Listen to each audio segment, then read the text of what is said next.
లోక్సభ అభ్యర్థుల 4వ జాబితా ప్రకటించిన ఏఐసీసీ 46 మంది క్యాండిడేట్లతో 4th లిస్ట్.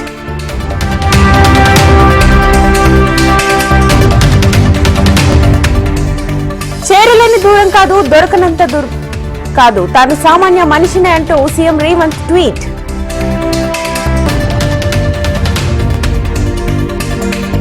ఇసుక రవాణాపై తెలంగాణ రాష్ట్ర ప్రభుత్వం కీలక ఆదేశాలు. ఇళ్ల నిర్మాణాలకు ఇసుక ఉచితంగా ఇవ్వాలని ఉత్తర్వులు.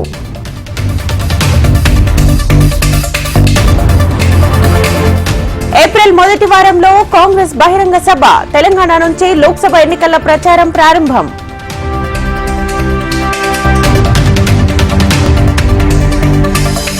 మాదిగలకు అన్యాయం చేస్తే మూల్యం చెల్లించుకోక తప్పదు. సీఎం రేవంత్ రెడ్డికి Mandakrishna warning.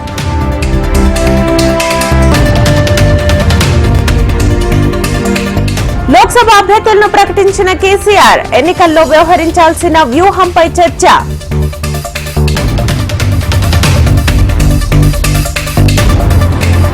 Nalgonda ticket కేటాయింపుతో BRS లో అసమ్మతి. రాజీనామా చేసిన మాజీ ఎమ్మెల్సీ తేరా చిన్నపరెడ్డి.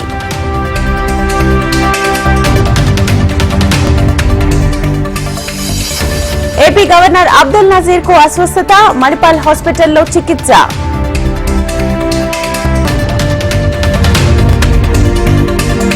ఈ నెల 27న ఇడుపులపాయలో జగన్ బస్సు యాత్ర. వైసీపీకి ఓటు వేసేందుకు ఏపీ ప్రజలంతా సిద్ధమన్న మంత్రి రోజా.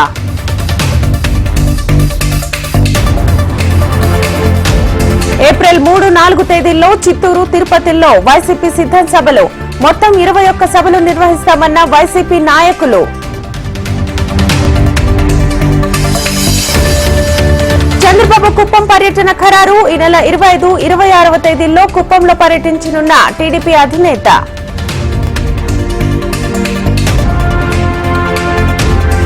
ఎన్నికల ప్రచారంలో క్రియాశీలక పాత్ర పోషించాలి. వీర మహిళలకు జనసేనాని పవన్ దిశానిర్దేశం.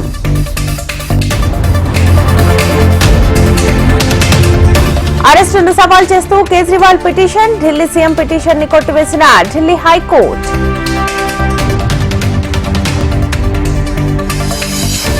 కవిత ఈడీ కస్టడీ పొడిగింపు. మరో 3 రోజులు తప్పని విచారణ.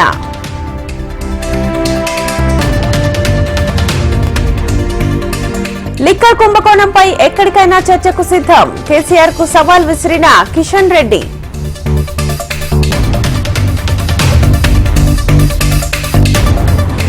ప్రణీత్ రావు కేసులో కీలక మలుపు. పోలీసుల అదుపులో మరో 2 అధికారులు.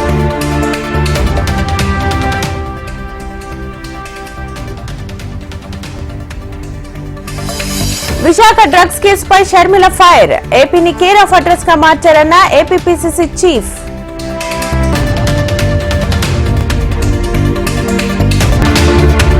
కేజ్రీవాల్ అరెస్టుపై అనవసర వ్యాఖ్యలు చేసిన జర్మనీ. అంతర్గత విషయాల్లో జోక్యం చేసుకోవద్దని భారత్ హెచ్చరిక.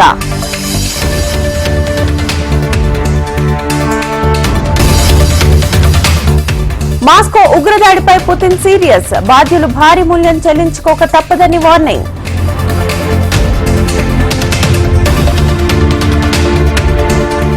ఐపీఎల్లో కోల్కతా నైట్ రైడర్స్ బోని. సన్ రైజర్స్ హైదరాబాద్ పై 4 పరుగుల తేడాతో విజయం.